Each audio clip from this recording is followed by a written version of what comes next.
Assalamualaikum warahmatullahi wabarakatuh. Perkenalkan, nama saya Anissa Arliana dengan NPM C170230021. Di sini saya akan membuat video tentang menjawab pertanyaan soal materi dan soal hitungan 1, 2, dan 3 dalam mata kuliah Akuntansi Keuangan 2. Baiklah, langsung saja kita mulai pertanyaannya. Yang pertama yaitu, provision adalah bagian dari kewajiban bersyarat yang jumlah dan kapan pelunasannya belum dapat ditentukan secara pasti. Namun, perusahaan harus mengakui dan melakukan pengungkapan terhadap provision ini dengan beberapa syarat yang harus dipenuhi. Salah satunya yaitu menyangkut tingkat kemungkinan terjadinya kewajiban ini. Jelaskan pada kondisi yang bagaimana perusahaan akan mengakui dan mengungkapkan suatu provision. Itu saya coba jawab. Yang pertama yaitu, provision adalah kewajiban yang jumlahnya belum pasti dan kapan harus dibayar juga belum diketahui. Namun, perusahaan harus mengakuinya jika memenuhi syarat-syarat berikut ini. Sebelumnya saya akan memberitahu dulu syarat-syarat provision itu. Syarat-syarat provision ini ada 3, yaitu yang pertama, kewajiban saat ini, yaitu seperti terjadi akibat kejadian di masa lalu, seperti tuntutan hukum atau perjanjian yang belum selesai. Lalu yang kedua itu ada kemungkinan besar arus kas. Nah, di dalam kemungkinan besar arus kas ini juga terdiri dari 3, yaitu yang pertama terdiri dari 4 maksudnya. Yang pertama ada remote, itu kurang dari 5% yang tidak memerlukan adanya perlakuan akuntansi. Lalu yang kedua itu possible, itu 5-50%. Perlakuan akuntansinya itu diungkapkan dalam catatan atas laporan keuangan. Tetapi tidak ada pengakuan timbulnya sebagai kewajiban perusahaan sehingga tidak ada pencatatan jurnal. Lalu yang ketiga itu probable, 50-90%. Perlakuan akuntansinya harus diakui sehingga adanya pengukuran dan pencatatan jurnal yang kemudian diungkapkan dalam laporan keuangan. Lalu yang terakhir itu adalah virtual certain atau hampir pasti, yaitu 90-99%. Perlakuan akuntansinya harus diakui sehingga adanya pengukuran dan pencatatan jurnal yang kemudian diungkapkan dalam laporan keuangan. Nah, lalu itu yang terakhir itu jumlah bisa diperkirakan. Maksud dari jumlahnya bisa diperkirakan itu maksudnya perusahaan mungkin dapat memperkirakan berapa banyak atau berapa jumlah yang harus dibayarkan dengan cukup akurat. Setelah 3 hal ini terpenuhi, perusahaan akan mengakui provision di laporan keuangan digunakan dari liabilitas bersyarat dan jumlahnya mencerminkan estimasi perusahaan tentang jumlah dibutuhkan untuk menyelesaikan kewajiban itu.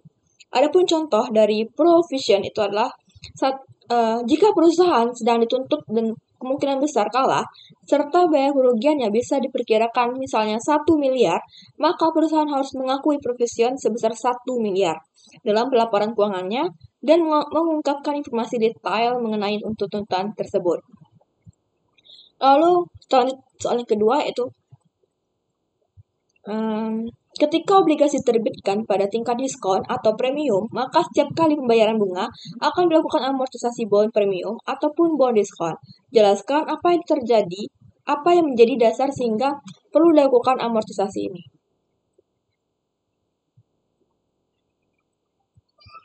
Oke. Ketika perusahaan menerbitkan obligasi pada harga yang lebih tinggi ataupun premium atau lebih rendah yang sering kita sebut sebagai diskon dari nilai nominal, maka perbedaan tersebut harus dialokasikan atau diamortisasi selama umur obligasi. Kita amortisasi itu penting karena satu itu menyesuaikan nilai buku obligasi dengan nilai pasar yang sebenarnya.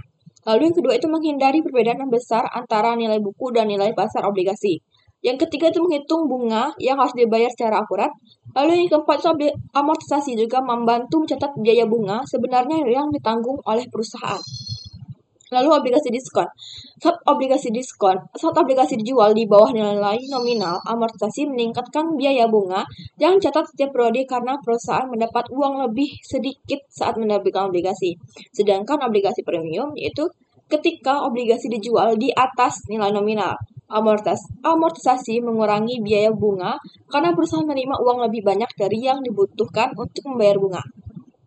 Adapun contohnya itu seperti jika obligasi bernilai nominal 10 juta rupiah diterbitkan pada harga 9.500.000 rupiah atau dalam periode diskon, maka perusahaan secara bertahap akan mencatat tambahan biaya bunga sebesar 500.000 sepanjang umur obligasi. Lanjut soal nomor 3, yaitu Treasury share merupakan akun kontra dari equity ataupun ekuitas dan mengurangi jumlah ordinary share yang beredar. Jelaskan mengapa dalam penyajian share capital ordinary di bagian ekuitas pada laporan posisi keuangan, nilai share capital ordinary tetap dihitung berdasarkan jumlah saham yang diterbitkan dikalikan dengan nilai nominal per lembar saham ketika perusahaan menggunakan cost method untuk mencatat treasury share. Nah, dalam penyajian modal saham ordinari di bagian ekuitas pada laporan posisi keuangan, nilai modal saham ordinari tetap dihitung berdasarkan jumlah saham yang diterbitkan, dikalikan dengan nilai nominal per lembar saham. Ketika perusahaan menggunakan metode biaya perolehan ataupun cost method untuk mencatat treasury share yang kemudian pada akhirnya akan dikurangi dengan jumlah biaya treasury share yang dibeli kembali oleh perusahaan, kemudian akhirnya mendapatkan total ekuitas perusahaan setelah treasury share. Hal ini dapat disebabkan oleh beberapa alasan. Yang pertama yaitu treasury share merupakan saham perusahaan yang telah diterbitkan oleh perusahaan dan dijual di pasar, namun kemudian dibeli kembali oleh perusahaan. Dengan kata lain, saham-saham ini sebelumnya telah diterbitkan dan jumlahnya telah dihitung berdasar jumlah saham yang diterbitkan, dikalikan dengan nilai nominal per lembar saham. Nah, pembelian kembali saham-saham ini oleh perusahaan mengurangi jumlah saham yang beredar. Oleh karena itu, dalam penyajian modal saham ordinari di laporan posisi keuangan, jumlah saham yang beredar harus dikurangi dengan jumlah saham yang dibeli kembali.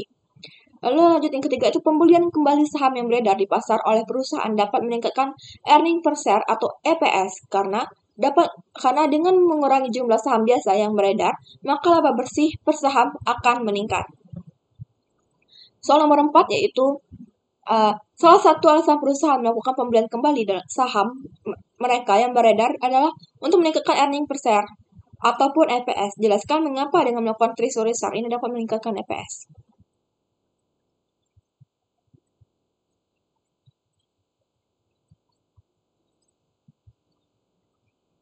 Mengurangi jumlah saham yang beredar dengan membeli kembali saham yang beredar di pasar, maka jumlah saham biasa yang beredar akan berkurang.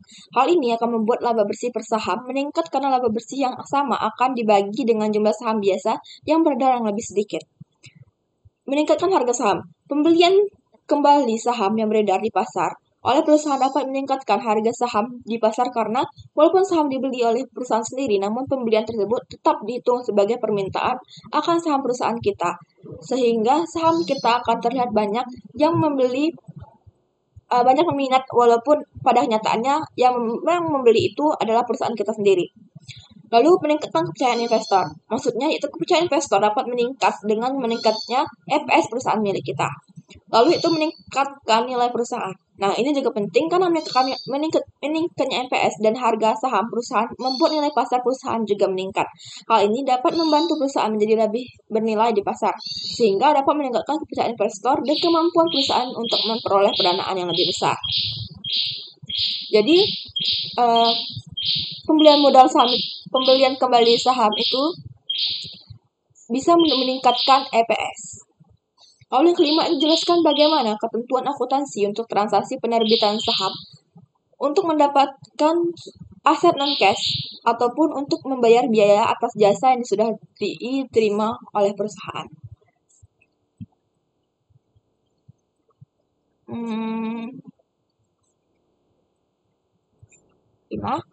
Ketika perusahaan menerbitkan saham sebagai pembayaran untuk memperoleh aset non-cash ataupun seperti tanah, atau untuk membayar jasa seperti konsultasi, perusahaan harus mencatatnya berdasarkan nilai wajar aset ataupun jasa yang diterima. Nah, non-cash ini juga bisa sebagai apresiasi untuk para pegawai ataupun karyawan. Nah, transaksi non-cash ini dapat untuk memberikan bonus, memberikan bonus pada para pegawai perusahaan yang disebut dengan ESO atau Employee Stock Option Program untuk meningkatkan para manajer dan pegawai berprestasi.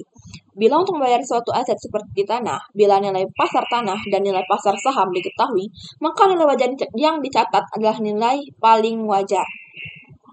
Nah, bila hanya diketahui salah satu nilai wajar, maka kita dapat langsung menggunakan nilai wajar tersebut. Bila kedua nilai wajar atau pasarnya saham pasar saham dan tanah atau aset yang ingin kita beli tidak diketahui, maka kita harus menggunakan dari penilai atau appraisal yang independen dan berkompeten. Yang penting kita tidak menggunakan nilai nominal, karena nilai nominal itu nilai yang ditetapkan oleh perusahaan. Jadi itu tuh bukan nilai wajar.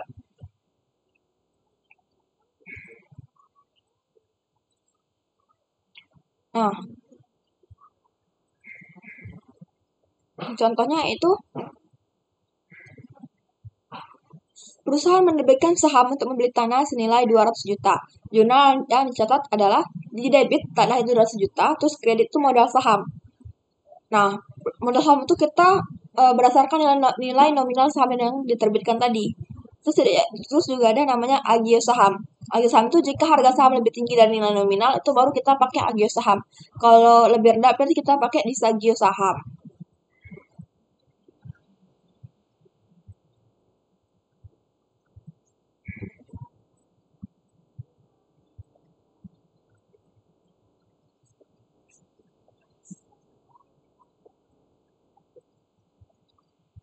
Lanjut nomor 6, yaitu jelaskan bagaimana perlakuan akuntansi ketika perusahaan melakukan pelunasan bond payable-nya dengan menyerahkan aset atau menukarkan dengan sekuritas yang lain.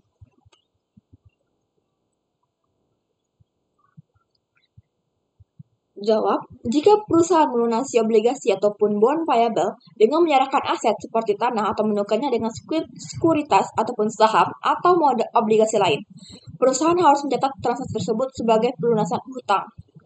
Bedanya dengan perusahaan tunai adalah perusahaan mencatat perbedaan antara nilai obligasi dan nilai wajar aset atau sekuritas sebagai keuntungan ataupun kerugian.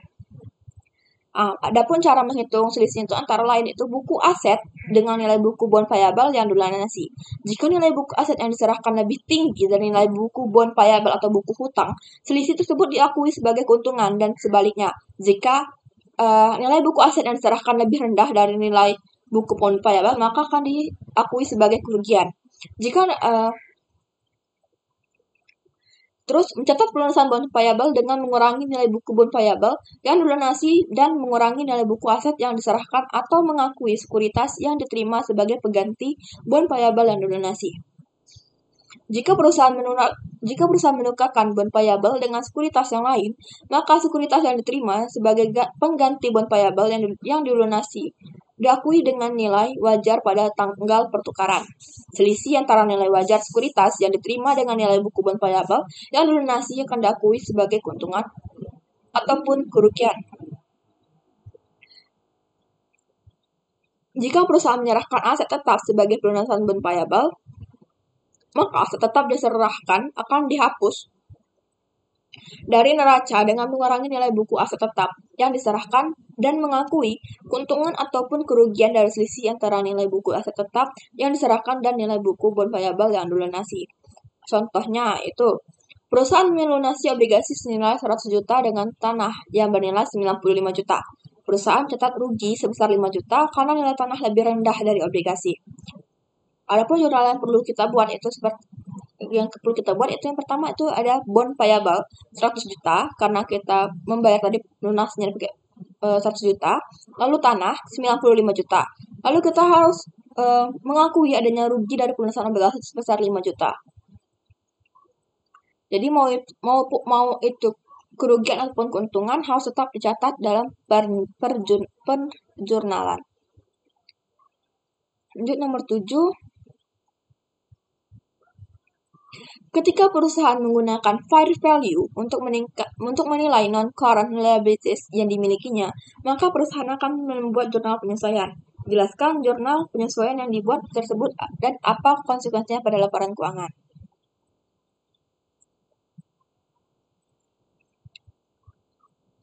Oke.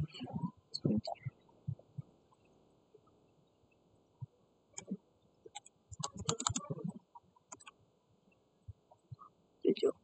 Jika perusahaan menilai kewajiban jangka panjangnya atau non-current liabilities menggunakan fair value, setiap perubahan nilai kewajiban tersebut dicatat dalam laporan keuangan. Jika kewajiban naik, perusahaan mencatat beban.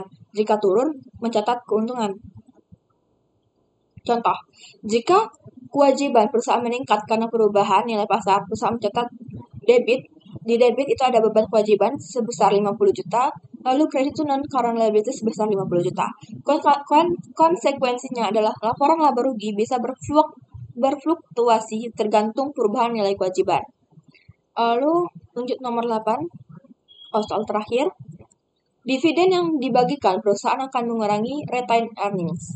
Jelaskan mengapa ketika perusahaan membagikan share dividen tidak mengakibatkan total ekuitasnya berkurang dan bagaimana juga dampaknya pada share capital ordinary. Share dividen adalah pembagian saham tambahan kepada pemegang saham, bukan uang tunai. Meskipun retained earnings atau laba ditahan berkurang, nilai tersebut dipindahkan ke share capital, sehingga total ekuitas perusahaan tetap sama, hanya komposisinya saja yang berubah. Dividen saham tidak mempengaruhi jumlah total ekuitas perusahaan karena dividen saham dibayarkan kepada pemegang saham dari laba yang telah dihasilkan dan ditahan oleh perusahaan. Pembagian dividen saham mengurangi laba ditahan perusahaan, tetapi secara bersamaan meningkatkan modal investor. Dampaknya pada modal saham biasa ataupun share capital ordinary adalah dividen saham tidak mempengaruhi jumlah saham yang beredar. Contohnya itu jika perusahaan membagikan dividen saham senilai 100 juta, jurnal yang dibuat itulah retained earnings sebesar 100 juta pada share capital 100 juta. Jadi, total ekuitas tidak berubah karena hanya terjadi pergeseran dari retained earnings ke share capital. Namun, jika saham yang beredar akan meningkat, yang berarti nilai per saham bisa berkurang, tetapi tidak akan mengurangi total ekuitas per saham. Baiklah, sekian jawaban saya dari soal materi pertama. Adapun kita lanjut lagi itu soal perhitungan kedua. Soal perhitungan kedua. Oke. Soal hitungan 2 bagian 1. Soalnya sebentar. Oke.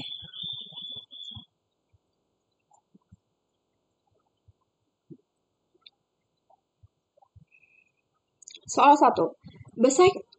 Basinger Company membeli sebuah depo tanker minyak pada tanggal 1 Januari 2013 dengan harga perolehan 600.000. Basinger memperkirakan akan mengoperasikan depot ini selama 10 tahun. Dan pada saat ini perusahaan menyepakati secara hukum untuk membongkar dan memindahkan tangki penyimpanan minyak bawah tanah. Diperkirakan biaya pembongkaran ini sebesar $70.000 yang dibayarkan pada akhir umur manfaat dari depot ini. Yang diminta itu pertama, siapkan jurnal untuk mencatat perolehan depot tangki minyak ini. Asumsikan depot ini merupakan aset tetap dan jurnal untuk mencatat kewajiban terkait dengan penghentian aset yang dicatat pada tanggal 1 Januari 2013. Berdasarkan effective interest rate sebesar 6%, nilai wajar dari kewajiban terkait dengan penghentian aset ini pada tanggal 1 Januari 2013 senilai $39,87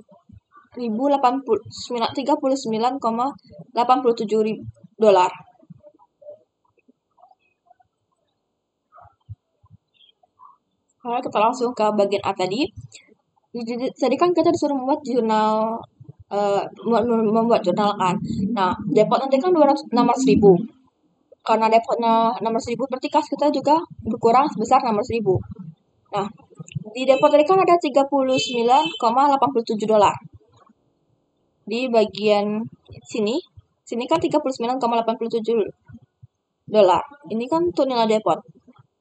Berarti untuk kewajiban hitungannya juga sebesar $39,87.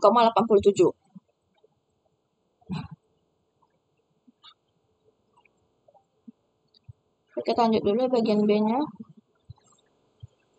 Siapkan jurnal penyesuaian untuk mencatat beban penyusutan dan accrued interest pada tanggal 31 Desember 2013. Basinger menggunakan metode garis lurus untuk menghitung penyusutan dan diestimasi nilai sisa dari depot ini adalah 0.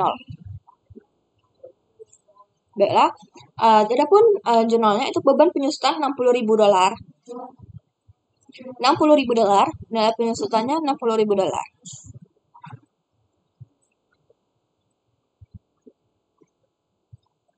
Terus aku di kredit ada akumulasi depresiasinya itu sebesar $60 juga, $60.000. Terus kita kan menggunakan garis lurus tadi kan. Berarti 39 ini tadi yang kewajiban lingkungan tadi 39 tadi, 0,87 itu dibagi 10. Karena kita 10 tahun. Terus dibagi 10 kan 3.999. Berarti beban penyusutannya adalah untuk bulan ini adalah untuk tahun ini adalah 3.999. Begitupun dengan akumulasi depresiasinya. Nah, 39 yang ini tadi kita kalikan 6%. Nah, 6% ini dari mana, Kak? Nah, 6% ini dari 6% ini bentar ya. 6% ini dari dari efektif interest rate-nya sebesar 6%. Jadi kita pindahkan tadi kan dikali 6%. Nah, dapatlah Rp2.345.022.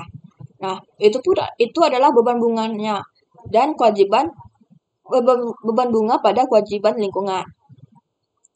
Selanjutnya itu adalah yang terakhir itu bagian C, itu pada tanggal 1 Januari 2023, Baksinyar membayar sebuah perusahaan pembongkaran untuk membongkar depot dan memindahkan tangki senilai 80.000. Buatlah jurnal untuk penyelesaian kewajiban penghentian pengoperasian aset ini. Nah, tadi kan kewajiban lingkungan tuh. Kewajiban lingkungannya kan 80.000. Jadi kan sini kan juga ada pembongkaran, isi kan 70.000. Berarti kita bikin dulu di sini kita tulis 70.000. Terus kerugian penyelesaian kewajiban lingkungan ada 10.000. Jadi kas kita yang keluar tuh 10 ditambah 10 kan 80.000. Jadi untuk jawaban nomor 2 bagian A, untuk soal nomor 1, untuk soal hitungan 2 bagian 1, A, B, dan C, jawabannya ini. Lalu selanjutnya itu adalah soal hitungan 2 bagian 2. Nah, adapun soal hitungannya yaitu ini soalnya. Oke. Simonson Corporation menerbitkan bonds payable dengan total nilai nominal 900.000 tertanggal 1 Januari 2002. Kontraktual interest rate obligasi ini adalah 6% untuk mahasiswa ujung NIM ganjil. Dan obligasi ini jatuh tempo pada tanggal 1 Januari 2027. Market interest rate pada saat penerbitan adalah 8%. Perusahaan menggunakan akun interest expense account untuk mencatat akurat interest. Tanggal 1 Januari 2025. Obligasi ini dilunasi pada kurs 102%. Siapkan jurnal untuk mencatat semua transaksi di atas sampai tanggal 1 Januari 2025, 1 Maret 2025. Oke, bikin dulu. Nah, kita start dulu yang diketahuinya. Yang diketahui itu adalah tanggal penerbitan obligasi itu 1 Maret 2022. Terus nilai nominal obligasi adalah $900.000. Tingkat bunga kontraktualnya ada 6%, tingkat bunga pasar ada 8%. Jadwal pembayaran bunga itu setiap 1 Maret dan 1 September. Tanggal jatuh tempo obligasi 1 Maret 2027. Karena 5 tahun tadi kan, jadinya 2027. Terus tanggal pelunasan obligasi itu 102%. Ada note itu karena tingkat bunga kontraktual 6% lebih rendah dari tingkat bunga pasar 8%, obligasi ini diterbitkan dengan diskon. Berarti kita pakai diskon karena bunga kontraktualnya lebih rendah daripada bunga pasar. Selanjutnya yaitu menghitungkan harga penerbitan obligasi. Obligasi diterbitkan dengan tingkat bunga 6%, sementara tingkat bunga pasar adalah 8%. Oleh karena itu, obligasi dijual dengan diskon. Adapun kupon tahunan itu, untuk mencari kupon tahunan itu kita $900.000 tadi dikali 6%. Dapatlah $54.000. Dibayar 2 kali setahun. Berarti kita bagi dulu tuh. 54.000 itu dibagi 2 jadinya 27.000 setiap 6 bulan. Terus nilai sekarang dari pembayaran bunga dan nilai nominal akan dihitung menggunakan tingkat bunga semi tahunan pasar sebesar 4%. Berarti 4% ini dapatnya dari 8% tadi. 4% dibagi 2. 8% kan per tahun tuh, karena kita semi tahun itu 2 periode, berarti kita dibagi 2, 8 dibagi 2 kan 4% dapatnya. 4% itu per 6 bulan. Berarti, karena ini adalah contoh manual, mari kita asumsikan harga penerbitan obligasi itu sebesar 850.000. Kita asumsikan saja 850.000. Adapun jurnal penerbitan obligasi itu pada 1 Maret 2022 itu cash sebesar $850.000, diskon on payable bonds payable $50.000. Bonds payable-nya adalah $900.000. Obligasi diterbitkan dengan diskon sehingga ada diskon sebesar $50.000. Terus, jurnal pembayaran bunga dan amortisasi diskon setiap 1 Maret dan 1 September. Pembayaran bunga setiap 6 bulan adalah 27.000 dari 54 dibagi 2 tadi kan 27.000. Terus amortisasi diskonnya 50.000 per 10 periode. Jadinya 50 dibagi 10 kan 5 tuh. Jadinya tanggal 5.000. Terus jurnal 1 September 2022 itu ada interest expense $32.000. Terus cash di kredit $27.000. Diskon on bonds payable $5.000 di kredit. Di tanggal 1 Maret 2023 dan 1 Maret 2025 itu adalah interest expense sebesar $32.000 di debit, terus cash $27.000 di kredit, dan diskon on bond payable sebesar $5.000 di kredit.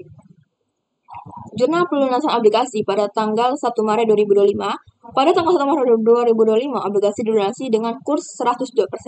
Ini berarti perusahaan membayar 102% dan dari nilai nominal 900.000, yaitu $918.000. Adapun pencatatan jurnal itu di cash ada bond payable sebesar $900.000, terus loss on redemption of bonds sebesar $18.000 dan cash sebesar $918.000. Itulah tadi jawaban soal hitungan bagian 2. Selanjutnya itu soal hitungan 3.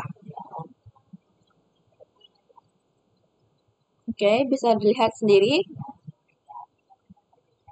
Menerbitkan 10.000 lembar saham biasa untuk mendapatkan sebuah gedung dengan harga jual $160.000 pada brosur. Harga pasar saham PTMH SWAT itu adalah $15.000 per lembar. Baiklah, lanjut lagi. Transaksi penerbitan saham biasa untuk memperoleh aset tetap berupa gedung. Harga gedung dalam iklan bukan merupakan nilai wajar dari gedung tersebut. Maka gedung akan dicatat dengan menggunakan harga pasar saham yang diserahkan. Baiklah, buildingnya dapat 150.000. 150.000 itu kita dapat dari 150.000 itu kita dapat dari 10.000 dikali 15. Dari mana tuh dapat 10.000 dan 15-nya? Nah, 10.000 kita dapat dari sini. Menerbitkan 10.000 lembar per saham. Berarti 10.000 dikali 15. 15 itu ini, $15 per lembar. Berarti 10.000 dikali $15 itu sebesar $150.000. Terus share capital ordinary. Share capital ordinary itu kita dapat di kredit sebesar $100.000. Nah, mengapa di kredit dan mengapa $100.000? Karena 10.000 dikali 10. 10.000 itu kita dapat dari ini tadi. Ini kita dapat menerbitkan 10 tadi kan, 10.000 lembar per saham. Terus dikalikan sama share capital ordinary-nya, 10 per value. Nih, berarti 10.000 dikali 10 itu $100.000. Terus share premium ordinary di kredit sebesar $50.000. Mengapa $50.000? Karena $150.000 dikurangkan dengan $100.000, maka $50.000. Share premium ordinary itu adalah selisih. Terus kita lanjut lagi soal selanjutnya lagi itu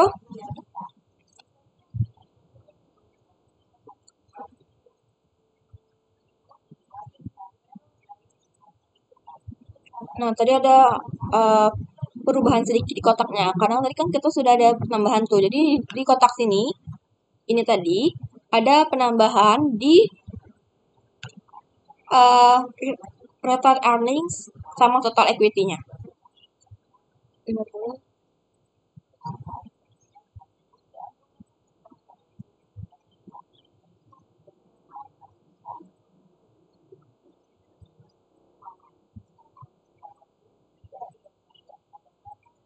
Ada perubahan di share capital ordinary dan share premium ordinary serta total equity.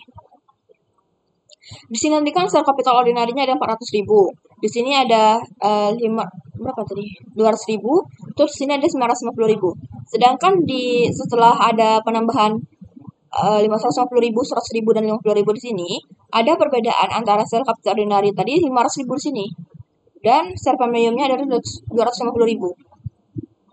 Terus total equity-nya kita jumlahkan semuanya ada 300.000, 500.000, 250 dan 50.000. Kita tambahkan semua, kita jumlahkan jadilah $1.100.000. Untuk soal nomor 2 itu mencatat transaksi treasury share sebesar harga perolehan ketika saham ini dibeli kembali. Nih, membeli kembali 5.000 lembar sahamnya yang sudah beredar pada harga $15 per lembar. Kita buat jurnalnya. Treasury share itu di debit sebesar 75.000 dan pada cash sebesar 75.000. Nah, dapat 75.000 itu dari mana? Dari 5.000 dikali 15. 5.000 itu dapat dari pembelian kembalinya. Dikali 15 itu harga per lembar saham. Nih, harga per lembar saham. Jadi 75.000, 5.000 dikali 15. Jadi 75.000. Terus menjual kembali treasury share dengan harga jual di atas harga perolehan. Buat jurnalnya dulu. Menjual kembali 1.500 lembar saham yang dibeli pada butir 2 pada harga $16 per lembar. Oke, jurnalnya. Cash di debit sebesar $24.000 pada treasury share di kredit sebesar $22.500 dan share premium treasury di kredit sebesar 1.500. Dari mana dapat 24.000 ini? Dari 1.500 dikali 16. 1.500 tadi dapatnya dari sini, dari soal, dari menjual kembali 1.500 dan 15 itu dapatnya dari sini, dari harga 15 per lembar di butir 2 tadi dapatnya. Jadi 1.500 dikali 15 hasilnya 24.000. Dikali 16. Oh, yang pertama itu 1.500 dikali 16. Itu pada cash. Terus pada treasury share-nya 1.500 dikali 15 ini. 1.500 ini dikali pada 15. 15 itu harga per lembar butir sahamnya pada butir kedua. Terus share premium treasury itu di kredit sebesar $1.500. Mengapa 1.500? Karena selisih dari 24.000 dan $22.500. Dapatlah selisihnya $1.500. Nomor 4 itu menentukan dividen yang dibagikan untuk setiap jenis saham dividen atau saham preferen. 6% dikali 6.000 dikali 50. Ini. Nih, menjual kembali 2.500 lembar saham yang dibeli pada butir 2 pada harga $14 per lembar.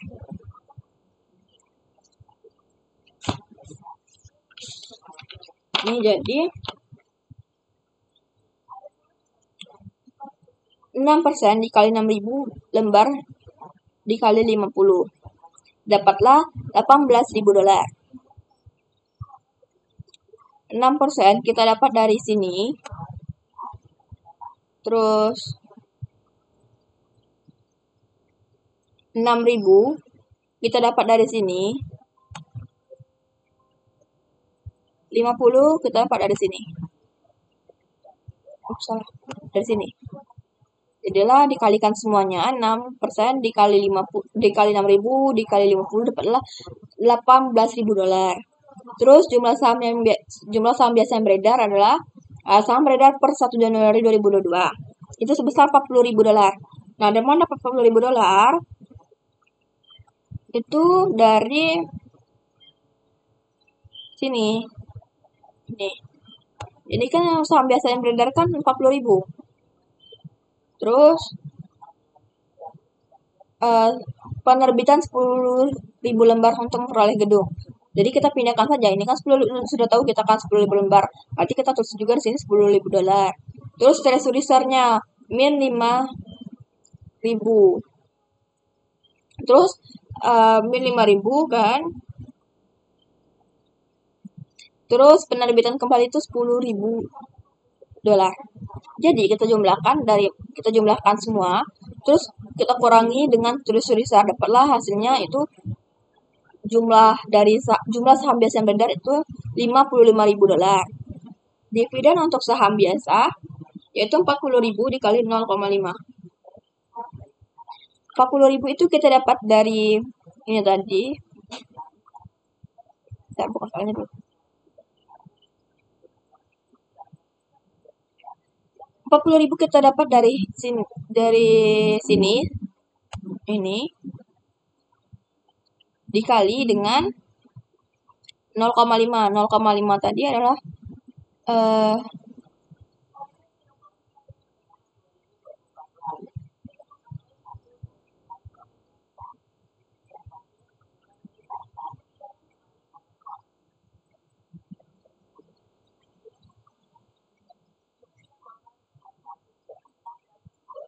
0,5 itu dari soalnya itu. Jadi kita kalikan, dapatlah hasilnya 20.000 dolar. Terus jurnal pada saat pengumuman dividen yaitu return earnings di debit sebesar 75.000 dolar dan dividen payable di kredit sebesar 75.000 dolar. Nah, dari mana dapatnya 75 dolar? Dari 55.000 dolar ditambah dengan 20.000 dolar hasil 75.000 dolar. Begitupun dengan dividen payable. Selanjutnya itu soal nomor 5. Jurnal untuk catat pembayaran dividen. Nah, untuk catat pembayaran dividen, jadi kan ini kan dividennya kan di kredit itu. Kalau kita mau menghapuskan dividen, jadi kita mendebitkan dividen lagi. Dividen payable kita debitkan pada cash. Berarti 75.000 dolar tadi sini dipindahkan saja. Lalu nomor 6, menjual kembali treasury SAR dengan harga jual di bawah harga perolehan. Soalnya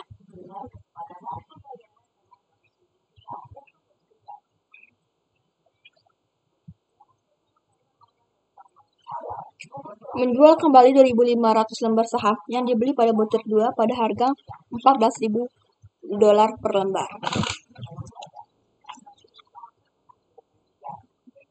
Jadi, cash di debit sebesar 35.000 dolar, lalu share premium treasury di kredit sebesar 2.500 dolar, dan treasury share di kredit sebesar 37.500 dolar. Nah, mengapa dapat 35.000 dolar? Karena 2.500 dikali 14. Nah, 2.500 tadi kita dapatnya dari sini, ini 2.500 ini kita kali dengan 14. Ini harganya 14, dapatlah tadi hasilnya tadi 35.000 dolar.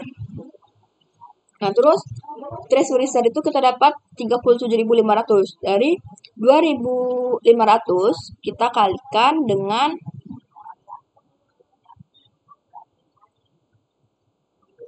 15 tadi. Itu tadi hasilnya 37.500. Nah, untuk share premium treasury itu selisih dari treasury share dan cash.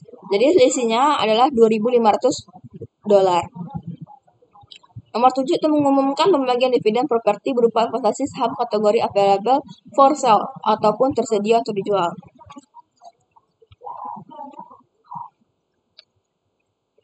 Menyesuaikan nilai investasi saham pada nilai wajarnya. Nilai tercatat investasi saham itu 15.000 dolar, nilai wajar investasi saham 17.500 dolar, dan unrealized holding gain or loss equity 1.000 dolar. Ini 15.000 itu ini semua dari soal. Kecuali yang dari sini tuh ini kita menentukan gain atau loss itu adalah dari selisih antara dua ini. Antara ini sama ini.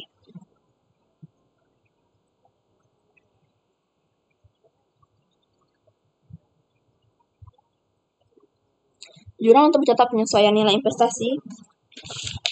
Jurnal untuk mencatat penyesuaian nilai investasi saham pada nilai wajarnya, yaitu share investment sebesar 2.500.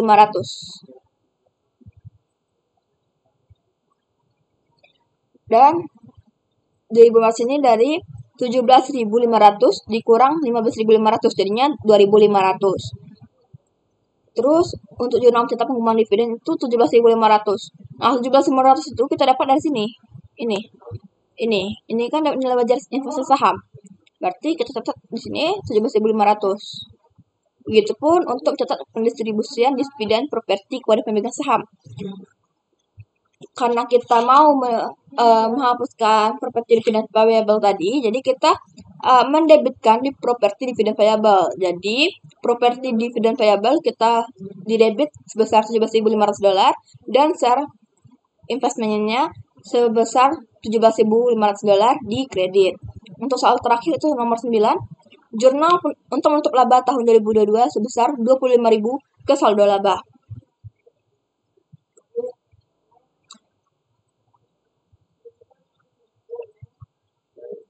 $25.000 itu kita dapat dari ini. PTMH menutup laba tahun 2022 sebesar 25.000 dan menutup rugi tahun 2022 ke saldo laba. Jadi ini kita sudah tahu ya 25.000. Berarti kita bikin saja income summary di debit sebesar 25.000, ordinary earnings di kredit sebesar 25.000. Nah, itulah tadi penjelasan saya mengenai soal materi 1, soal perhitungan 1, soal perhitungan 2 bagian 1, dan soal perhitungan 2 bagian 2, serta soal perhitungan 3. Lebih dan kurangnya saya mohon maaf. Kepada Tuhan saya mohon ampun. Wabillahi taufiq wal hidayah. Wassalamualaikum warahmatullahi wabarakatuh. Bye-bye.